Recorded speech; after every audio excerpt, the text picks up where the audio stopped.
I think what we're doing here today at Ideas for Ipswich is to stimulate debate. We're coming up with a number of proposals that we believe will improve the town centre of Ipswich. We've been involved in putting together a project which is developing a series of potentially provocative, interesting ideas, looking at how the town might change over time, what the future trends might be and what the opportunities are for improving the city's fabric.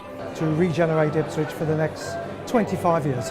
One of the things that we're seeing all the way across urban areas, urban policy making, the future around travel, around mobility, is that it's not about the car. So that walking and cycling in the streets are much easier, more attractive. And the second thing that I think Ipswich could really benefit from is a new relationship with the river, and we're putting forward the idea of a 1 mile long riverside park and walking and cycle route. The ideas for Ipswich that have been presented today is, for me, really exciting. We're not saying that they are our ideas, we are saying that they are ideas of urban architects that are globally renowned, and it's about inspiring and engaging people in the conversation. So they may not be the ideas, but if Ipswich Central can generate conversation about something that actually helps change the place, then I think we've done a good job.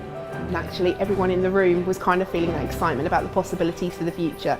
I think my key thing would probably be about transport and the idea of creating communities around streets and putting those streets back in place. We need to think big, we need to have the big ideas to actually start and provoke the conversation. The car basically separates the historic town from its riverfront.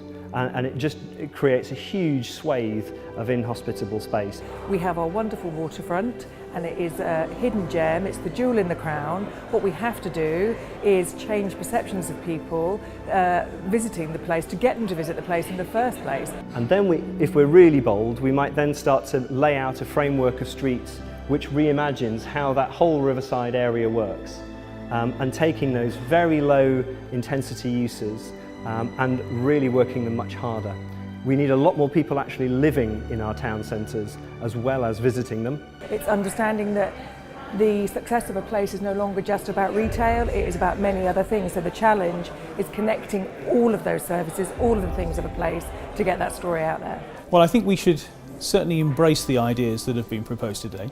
They need to feed into the main plan that's being developed by Ipswich Borough Council at the moment.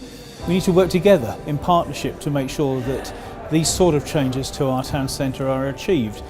But there's also contributing, not just in money, but getting involved terms, which I think businesses that do engage do get much more from it. So I think what I've taken away from this evening is the fact that there are big plans for Ipswich and that we all need to get behind them. I'm a very big fan of Ipswich Central in what they do and how we can help and work together.